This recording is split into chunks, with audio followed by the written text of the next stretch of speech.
네, 지난 한 주간 동안에 코로나 바이러스로 인해서 온 나라가 고통을 당하고 있는데요. 아마 우리 성도들에게도 힘든 한 주가 되었으리라 생각을 합니다. 오늘 인터넷 예배를 우리는 드리게 되었는데요. 이 배경에 대해서 잠시 좀 말씀을 드리고 오늘 말씀을 함께 생각을 해보겠습니다. 한국 교회 역사를 돌아보면 주일 성수는 매우 중요한 신앙의 기준이었습니다. 그래서 우리의 선배들은 6.25 사변 때에도 주일에 예배드리는 것을 멈추지 않았습니다.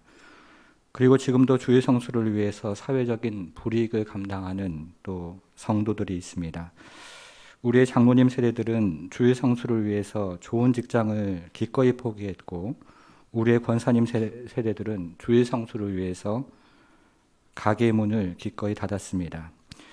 여러분, 그런데 이것을 어찌 형식이라고 감히 누가 말할 수 있겠습니까? 하나님께 드리는 마음의 표현이었고, 그리고 중심의 표현이었습니다. 여러분, 그런데 일부 방송 매체에서 교회가 이런 상황에서 주일 예배를 포기하지 못하는 이유가 헌금 때문이라고 이야기를 합니다. 그러나 오늘날 헌금 때문에 주일 예배를 포기하지 못하는 교회가 과연 몇 교회나 되겠습니까?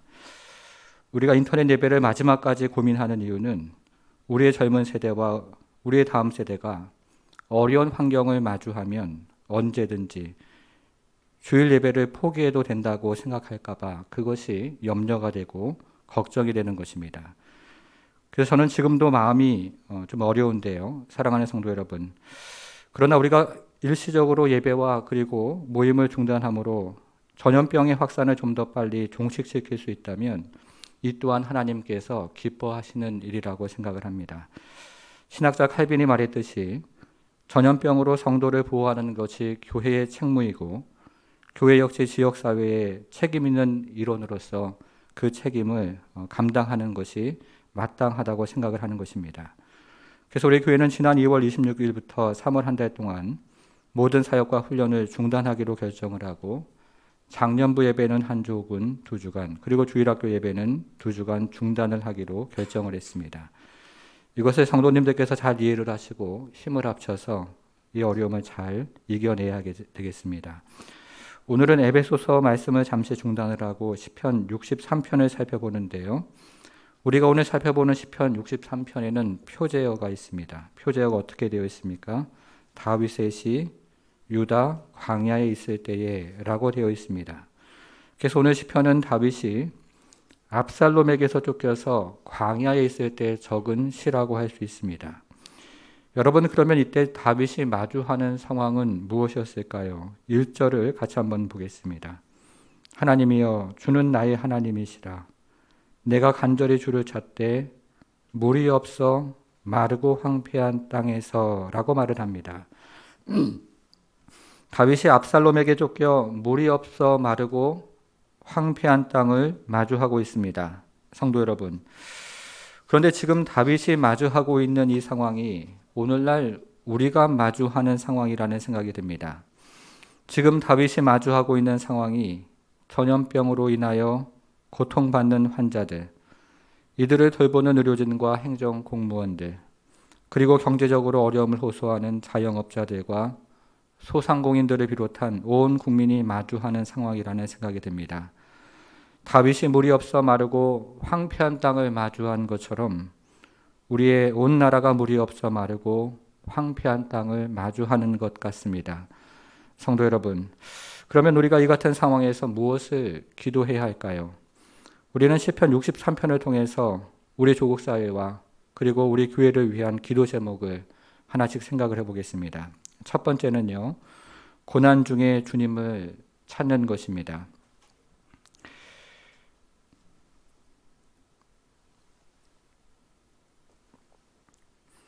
우리는 오래전에 오늘 시편의 배경이 되는 사무엘하 13장부터 15장을 살펴본 적이 있습니다. 우리가 다시 한번 오늘 시편의 배경이 되는 사무엘하 13장, 14장, 15장을 간단하게 살펴볼 텐데요. 성경을 앞으로 넘겨서 사무엘하 13장으로 가보겠습니다. 구약의 481페이지인데요. 우리 자녀들도 같이 한번 찾아보겠습니다. 구약의 481페이지 사무엘하 13장으로 가보겠습니다. 먼저 사무엘하 13장은 다윗의 자녀들 사이에 일어난 간음과 살인을 이야기하고 있는데 이것을 세 가지로 정리를 해보겠습니다. 첫 번째는 13장 1절인데요. 13장 1절에서 아름다운 누이라는 말을 찾아보겠습니다. 자녀들도 같이 한번 찾아보겠습니다. 여기 아름다운 누이라는 말이 등장을 하는데 여기에 등장하는 누이라는 말은 다말을 이야기하고 있습니다. 둘째는 사무엘하 13장 14절인데요. 여러분 14절로 가서 동치마니라 이 말도 한번 찾아보겠습니다. 사무엘하 13장 14절에서요. 동치마니라 이 말도 한번 찾아보겠습니다. 여기에 등장하는 동치마니라라는 말은 암논이 다말을 동침하는 것을 뜻하고 있는 말입니다. 다윗의 자녀들 사이에 간음이 일어났던 것입니다. 셋째는요. 13장 28절로 가서요. 13장 28절에서 그를 죽이라 하는 말을 중간에서 찾아보겠습니다. 여기서 죽이라는 말이 등장을 하는데 이것은 압살롬이 암논을 칼로 쳐 죽인다 이런 의미를 가지고 있습니다. 다윗의 자녀들 사이에 살인이 일어난 것입니다. 우리가 지금 세 구절을 살펴보았는데요. 첫째는 아름다운 다말이 등장을 하고 둘째는 암논이 다말을 강제로 동침을 하고 그리고 세 번째는 이것으로 인하여 압살롬이 암논을 칼로 죽이는 것입니다. 다윗의 자녀들 사이에 간음이 일어났고 그리고 다윗의 자녀들 사이에 살인이 일어났습니다. 여러분 그런데 이것은 다윗 자신의 이야기를 반복하고 있는 것입니다. 우리가 사무엘하 11장을 읽어보면 밧세바라는 아름다운 여인이 등장을 합니다. 그리고 다윗이 밧세바와 강제로 동침을 합니다. 그리고 이것으로 인하여 다윗이 우리아를 칼로 죽입니다. 다윗이 간음과 그리고 살인을 저질렀던 것입니다. 그래서 사무엘하 11장에서 다윗이 저질렀던 간음과 살인이 사무엘하 13장에서 다윗의 자녀들 사이의 간음과 살인으로 재현이 되고 있는 겁니다. 여러분 죄가 그렇게 무서운 것입니다. 그 결과 다윗의 가정은 서로가 서로를 미워하는 마음으로 가득 차게 되었습니다. 먼저 사무엘하 13장 15절을 보겠습니다. 사무엘하 13장 15절. 제 성경은 482페이지에 있는데 우리 자녀들도 같이 한번 찾아보겠습니다. 13장 15절에서요. 암논이 그를 심히 미워하니 라는 말을 찾아보겠습니다. 이것은 암논이 다말을 심히 미워했다는 뜻입니다. 암논이 다말을 심히 미워했습니다. 이번에는 13장 22절로 가보겠습니다. 13장 22절에서요. 그를 미워하여 라는 말도 찾아보겠습니다. 중간쯤에 있죠. 그를 미워하여 라는 말을 찾아보겠습니다. 이것은 압살롬이 암논을 미워했다는 것입니다. 이렇게 다윗의 자녀들은 서로가 미워하게 되었습니다. 여러분 그러면 이때 다윗의 마음은 어땠을까요? 우리는 지금부터 다윗의 마음을 보여주는 두 가지 구절을 같이 찾아보겠습니다. 첫 번째 구절은 사무엘하 14장 1절입니다. 14장으로 가서 1절을 보겠습니다. 484페이지에 있죠. 수르야의 아들 요압이 왕의 마음이 압살롬에게 어떻게 되었습니까? 향하는 줄 알고 이렇게 이야기를 합니다. 여기에 등장하는 향하다 하는 말에는요.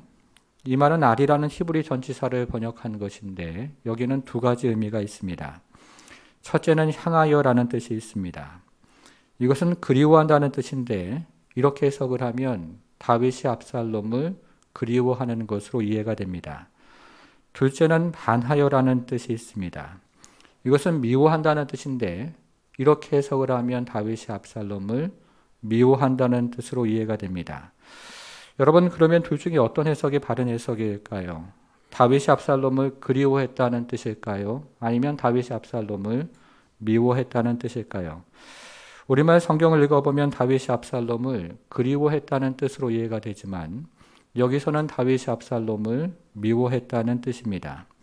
다윗이 압살롬을 미워했던 것입니다. 여러분 어떻게 이런 해석이 가능하겠습니까? 이 구절을 자세히 읽어보면 이 구절에서 다윗을 표현하는 말이 왕이라고 되어 있습니다. 여기서 다윗을 표현하는 말이 다윗이라는 인격으로 되어 있지 않고 단지 왕이라는 신분을 나타내는 말로 되어 있습니다. 실제로 우리가 14장을 읽어보면 다윗이라는 인격이 등장을 하지 않고 단지 왕이라는 신분만 등장을 합니다. 이것은 다윗과 압살롬의 관계가 아버지와 아들의 관계, 인격적인 관계가 아니라 왕과 신하의 공식적인 관계만 존재했다는 뜻입니다. 다윗의 마음이 바람처럼 냉랭해지기를 시작한 겁니다. 여러분, 두 번째 구절은요, 14장 21절인데요. 사무엘하 14장 21절로 한번 가보겠습니다. 485페이지에 있습니다. 왕이 요압에게 이르되 내가 이 일을 허락하였으나 가서 청년 압살롬을 데려오라 하니라, 이렇게 말을 합니다. 여기서 다윗이 압살롬을 데려오라고 말하는데요, 다윗이 압살롬을 부르는 명칭이 매우 이상합니다. 다윗이 가서 아들을 데려오라 이렇게 말하지 않고 다윗이 가서 청년 압살롬을 데려오라 이렇게 말하고 있습니다. 이것은 다윗이 먼 산을 바라보면서 남의 이야기를 하는 것처럼 지금 지시를 하고 있는 것입니다. 아버지와 아들 사이에 찬바람이 불고 있습니다. 다윗의 마음이 얼음처럼 차가워진 것입니다. 성도 여러분, 우리가 지금까지 다윗의 집안에서 일어났던 일들을 하나씩 살펴보았는데요. 다윗의 집안에서 일어났던 일들이 머릿속으로 그려지십니까? 다윗의 자녀들 사이에 간음이 일어났습니다. 그리고 자녀들 사이에 살인이 일어났습니다. 그런데 다윗이 자녀들을 향하여 회초리를 들지 않고 있습니다. 그리고 다윗이 하나님을 향하여 애통해하고 있지도 않습니다. 그러면서 다윗의 마음이 하나님으로부터 점점 멀어졌습니다. 다윗이 하나님을 찾지도 않았고, 그리고 다윗의 영혼이 하나님을 갈망하지도 않았고, 그리고 다윗의 육체가 하나님을 앙모하지도 않았습니다. 다윗의 마음이 하나님으로부터 점점 멀어진 것입니다. 그래서 하나님은 다윗을 향하여 극약 처방을 하셨습니다. 하나님께서 다윗을 광야로 쫓아내신 것입니다. 하나님께서 다윗을 물이 없고 마르고 황폐한 땅으로 쫓아내신 것입니다. 사랑하는 성도 여러분, 그런데 이것이 지금 우리가 마주하고 있는 상황은 아닐까요? 혹시 이 나라가 다윗의 가정처럼 서로가 서로를 멀리하고 미워하고 비난하는 것 때문에 물이 없이 마르고 황폐한 땅으로 던져진 것은 아니겠습니까? 혹시 이 나라가 하나님을 멀리해서 하나님 앞에 그 마음이 식어가고 냉랭해진 것 때문에 물이 없어 마르고 황폐한 땅으로 던져진 것은 아닐까요? 그러면 하나님께서 다윗에게 이 같은 고난을 주신 목적은 무엇이겠습니까? 오늘 시편으로 돌아가서요, 시편 63편 1절을 같이 한번 보겠습니다. 자, 845페이지로 다시 한번 돌아가 보겠습니다. 846페이지인데요. 제 성경은 시편 63편 1절을 같이 한번 보겠습니다. 하나님이여, 주는 나의 하나님이시라. 내가 간절히 주를 찾되 물이 없어 마르고 황폐한 땅에서 내 영혼이 주를 갈망하며 내 육체가 주를 앙모하나이다. 여러분, 다시 한번 보십시오. 하나님이여, 주는 나의 하나님이시라. 내가 어떻게 되었습니까? 간절히 주를 찾되, 여기 주를 한번 쳐보겠습니다. 물이 없어 마르고 황폐한 땅에서 내 영혼이 주를 갈망하며, 여기에도 주를 한번 쳐보겠습니다. 그리고요, 내 육체가 주를 앙모하나이다. 여기에도 주를 한번 쳐보겠습니다. 하나님께서 이 같은 고난을 다윗에게 허락하신 목적은 주를 간절히 찾고 주를 갈망하고 그리고 주를 앙모하는 것입니다. 사랑하는 성도 여러분, 우리는 고난을 극복하기 위해서 우리가 할 수 있는 최선을 다해야 할 것입니다. 그래서 우리는 마스크를 쓰고 손 세정제를 사용하고 그리고 모임을 중단했습니다. 그런데 우리가 고난을 극복하기 위해서 눈에 보이는 것에서만 신경을 쓰는 것은 아닐까요? 마스크를 쓰고 손 세정제를 사용하고 모임을 중단하는 것에서만 지금 신경을 쓰고 있는 것은 과연 아니겠습니까? 사랑하는 성도 여러분, 우리는 고난 가운데 정말로 주님을 간절히 찾고 있습니까? 그리고 우리는 고난 가운데 정말로 주님을 갈망하고 있습니까? 그리고 우리는 고난 가운데 정말로 주님을 앙모하고 있는 것일까요? 우리가 고난 가운데 정말로 회복해야 하는 것은 하나님을 찾는 것입니다.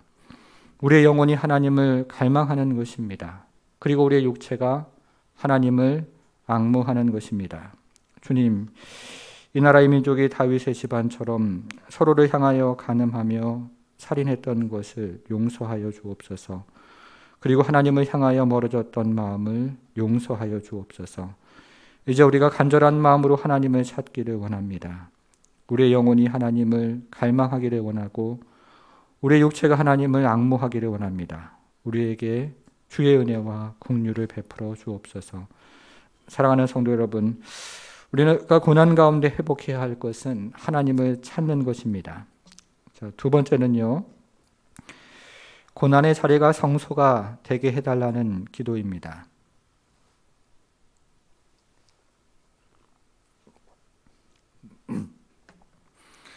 우리는 앞에서 다윗 가정에 있었던 간음과 살인에 대해서 함께 생각을 해보았습니다. 이로 인하여 압살롬은 멀리 도망을 갔지만 요압의 중재로 다시 예루살렘으로 돌아오게 됩니다. 자, 그러면 이제 다윗과 압살롬의 관계는 어떻게 될까요? 이제 화면으로 사무엘하 14장 28절을 보겠습니다. 자, 같이 한번 읽어보겠습니다. 압살롬이 이태 동안 예루살렘에 있을 때 왕의 얼굴을 보지 못하였으므로. 압살롬은 2년 동안이나 다윗의 얼굴을 보지 못했습니다. 그런데 당시 예루살렘 성읍은 매우 작은 성읍이었기 때문에 성읍 안에 살았던 사람들은 서로 마주칠 수밖에 없었습니다. 그래서 압살롬이 2년 동안 다윗의 얼굴을 보지 못했다는 것은 다윗이 매우 단단히 마음을 먹고 의도적으로 압살롬을 피했다는 뜻입니다. 여러분, 그러면 이 기간 동안에 다윗의 마음은 어떻게 변해갔을까요? 이것을 유진 피터슨 목사님은 이렇게 이야기를 합니다. 짐작컨대 압살롬을 무정하게 대하는 동안에는 하나님에 대한 다윗의 관심 역시 점점 줄었을 것이고 기도의 삶도 줄었을 것이다. 그는 하나님 나라의 정의와 자비보다는 자신의 정부의 법과 질서에 더 열중했다. 압살롬과 가까워지기를 거부할수록 하나님과도 멀어졌다. 아버지답지 못할수록 점점 인간답지 못해졌다. 독선적인 왕이 되어갈수록 사람들에게 신행세를 하려 들었다. 자기 곁의 사람들에게 자애심을 잃어갈수록 자신 안에 있는 하나님을 향해서도 열정을 잃어갔다. 다윗의 마음이 압살롬과 점점 멀어질수록 다윗의 마음은 하나님과 점점 멀어졌던 것입니다. 여러분, 그러는 동안에 다윗의 예배는 어떻게 변했을까요? 다윗의 몸은 성소 안에 있었지만 다윗의 마음은 성소 밖에 있었습니다. 다윗의 육체는 성소 안에 있었지만 다윗의 영혼은 성소 밖에 있었습니다. 그래서 다윗은 성소 안에 임했던 주의 권능을 더 이상 느끼지 못했고 성소 안에 임했던 주의 영광을 더 이상 보지 못했습니다. 다윗은 성소에서 기도를 잃어버렸고 그리고 말씀을 잃어버렸습니다. 다윗은 성소에서 눈물을 잃어버렸고 그리고 애통함을 잃어버렸습니다. 다윗의 마음이 돌처럼 단단하게 굳어져 갔던 것입니다. 여러분, 그런데 성경이 말하는 굳은 마음이라는 표현에는 매우 특별한 의미가 있습니다. 성경이 말하는 굳은 마음이라는 말을 사전에서 찾아보면 굳은 마음이란 습기를 빼앗긴 북어처럼 딱딱해진 상태라고 되어 있습니다. 여러분, 우리가 겨울에 강원도에 가면 명태를 걸어놓고 말리는 장면을 종종 보게 됩니다. 추운 겨울에 바닷바람을 쐬면서 명태를 건조시키는 것입니다. 그러면 명태 안에 있던 습기가 모두 사라져서 명태가 돌처럼 단단하게 굳어져만 갑니다. 이것이 바로 지금 다윗의 마음 상태였습니다. 그래서 다윗은 성소 안에 임했던 주의 권능을 더 이상 느끼지 못하게 되었고 성소 안에 임했던 주의 영광을 더 이상 보지 못하게 되었던 겁니다. 사랑하는 성도 여러분, 그런데 성소에서 주님을 잃어버리면 모든 자리에서 주님을 잃어버린다는 사실을 알고 계십니까? 성소에서 주님을 잃어버리면 가정에서도 주님을 잃어버리고 왕궁에서도 주님을 잃어버리고 그리고 관계에서도 주님을 잃어버리게 됩니다. 다윗이 성소에서 주님을 잃어버리자 그는 모든 자리에서 주님을 잃어버렸습니다. 그래서 하나님은 다윗을 광야로 쫓아내셨습니다. 성도 여러분, 그러면 하나님께서 이 같은 고난을 주신 두 번째 목적은 무엇일까요? 시편 63편 2절을 보겠습니다. 내가 주의 권능과 영광을 보기 위하여 이와 같이 성소에서 주를 바라보나이다. 여러분, 여기에서는요, 성소의 주를 한번 쳐보겠습니다. 하나님께서 고난을 주신 두 번째 목적은 다윗으로 하여금 성소를 회복하는 것이었습니다. 사랑하는 성도 여러분, 혹시 우리들도 예배 자리에서 주님을 잃어버리진 않았습니까? 그런데 예배 자리에서 주님을 잃어버리는 바람에 가정에서 주님을 잃어버리고 일터에서 주님을 잃어버리고 그리고 관계에서 주님을 잃어버리지는 않았습니까? 사랑하는 성도 여러분, 우리는 지금 이전에 경험하지 못했던 어려움을 함께 경험하고 있습니다. 지난 교회 역사를 통해서 어떤 이유에서든지 교회가 예배를 중단하는 일은 없었던 것 같습니다. 그런데 우리는 이 같은 어려움이 언제까지 지속될지도 모르고 있습니다. 지금 저는 여러분들 없이 말씀을 전하고 있는데요.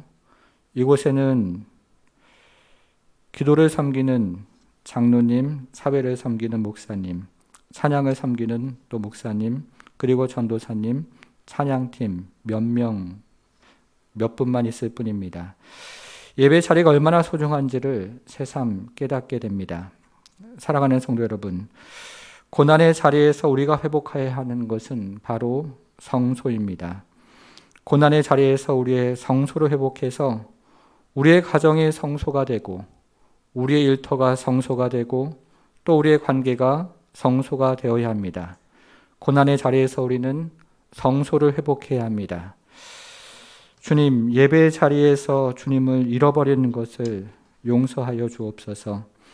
예배 자리에서 주님을 잃어버려서 가정에서 주님을 잃어버리고 일터에서 주님을 잃어버리고 관계에서 주님을 잃어버리는 것을 용서하여 주옵소서. 고난의 자리에서 우리의 성소를 회복하기를 원합니다. 고난의 자리에서 성소를 회복해서 우리의 가정이 성소가 되고 우리의 일터가 성소가 되고 우리의 관계가 성소가 되기를 원합니다. 우리를 불쌍히 여겨주시고 우리를 긍휼히 여겨주옵소서. 사랑하는 성도 여러분, 고난의 자리에서 성소가 회복되기를 바랍니다. 자, 세 번째는요, 고난 가운데 주님을 찬양하는 것입니다.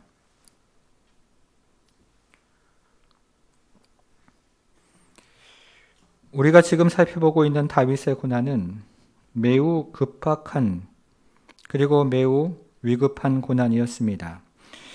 여러분, 화면으로 사무엘하 15장 14절을 같이 한번 보시겠습니다. 같이 한번 읽어보겠습니다. 시작. 일어나 도망하자. 그렇지 아니하면 우리 중 한 사람도 압살롬에게 피하지 못하리라. 빨리 가자. 두렵건대 그가 우리를 급히 따라봐 우리를 해하고 갈랄로 성읍을 질까 하노라. 다윗이 마주하는 고난은 매우 급박한 상황이었습니다. 이제 잠시 후면 압살롬이 예루살렘을 쳐들어와서 닥치는 대로 사람을 죽일 형편이었기 때문에 지금 다윗이 마주하는 고난은 매우 급박한 고난이었던 것입니다. 그래서 다윗은 지금 빨리 도망가자고 사람들을 재촉하고 있습니다. 여러분, 그런데 우리가 오늘 시편의 배경이 되는 사무엘서를 읽어보면 다윗이 이때 광야로 바로 도망을 가지 않고 감람산으로 올라갔습니다. 여러분, 그러면 다윗이 바로 도망을 가지 않고 감람산으로 올라갔던 이유는 무엇일까요? 자, 화면으로 사무엘하 15장 32절을 또 한번 보겠습니다. 다윗이 하나님을 경배하는 마루턱에 이를 때에 아렉 사람 후세가 옷을 찢고 흙을 머리에 덮어쓰고 다윗을 맞으러 온지라. 이제 다윗은 하나님을 경배하는 마루턱에 도착을 했습니다. 그런데 하나님을 경배하는 마루턱이라는 말이 매우 어색합니다. 여기에 등장하는 마루턱이라는 말은 산의 꼭대기를 뜻하는 말이기 때문에 산의 꼭대기가 하나님을 경배할 수는 없기 때문에 그렇습니다. 그래서 다른 성경으로 이 구절을 찾아보면 다윗이 마루턱에 도착해서 하나님을 경배했다 이렇게 번역을 했습니다. 다윗이 감람산 꼭대기에 도착을 해서 하나님께 예배를 했던 것입니다. 여러분, 이것이 무엇을 말해주는 것일까요? 이것은 다윗이 이렇게 말하는 것과 같습니다. 주님, 이제 저의 개인적인 안전에는 커다란 관심이 없습니다. 개인적인 생을 유지하는 것에도 관심이 없습니다. 예루살렘을 안전하게 탈출하는 것도 궁극적인 관심사가 아니고 반역한 아들에게 복수하는 것도 궁극적인 관심사가 아닙니다. 주님, 이제 저에게 무엇보다도 중요한 것은 하나님의 인자하심입니다. 하나님의 인자하심만을 따라가겠습니다. 이것을 다윗은 시편 63편 3절에서 이렇게 말하고 있는 것입니다. 시편 63편 3절입니다.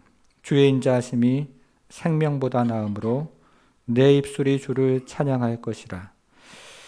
여기서는 주의 인자하심이라는 말에 표시를 한번 해보겠습니다. 하나님께서 다윗에게 고난을 허락하신 세 번째 목적은 주의 인자하심만을 의지하는 것이었습니다. 주님, 이제 저의 개인적인 안전에는 관심이 없습니다. 개인적인 생을 유지하는 것에도 커다란 관심이 없습니다. 예루살렘을 안전하게 탈출하는 것도 궁극적인 관심사가 아니고 반역한 아들에게 복수하는 것도 궁극적인 관심사가 아닙니다. 주님, 이제 저에게 무엇보다도 중요한 것은 하나님의 인자하심입니다. 하나님의 인자하심만을 따라가겠습니다. 사랑하는 성도 여러분, 우리는 지금 매우 급박한 상황에 놓여 있습니다. 여기저기서 두려움의 탄성이 퍼져나가고 있습니다. 여러분, 그런데 급박하고 두려운 상황에서 우리가 정말로 의지해야 할 것은 무엇일까요? 급박하고 두려운 상황에서 우리가 정말로 의지해야 할 것은 하나님의 인자하심입니다. 우리의 작음을 인정하고 주님의 크심을 고백하는 것입니다. 우리의 무기력함을 인정하고 주님의 전능하심을 고백하는 것입니다. 주님, 우리의 조국과 우리의 조국교회가 자신의 아니만을 귀한 것으로 여기는 것을 용서하여 주옵소서. 우리는 우리의 안전을 지키는 데 여념이 없어서 주의 인자하심을 잃어버렸습니다. 그러나 이제 우리의 작음을 인정하고 주님의 크심을 고백합니다. 우리의 무기력함을 인정하고 주님의 전능하심을 고백합니다. 우리에게 은혜와 하나님 당신의 긍휼을 베풀어 주옵소서. 사랑하는 성도 여러분, 고난 가운데 주님의 인자하심을 의지하는 성도가 되기를 바랍니다. 자, 이제 시편 63편 7절을 가지고요, 마지막 적용 기도를 생각해 보겠습니다. 시편 63편 7절 말씀을 같이 한번 읽어보겠습니다. 같이 읽습니다. 시작. 주 나의 도움이 되셨습니다.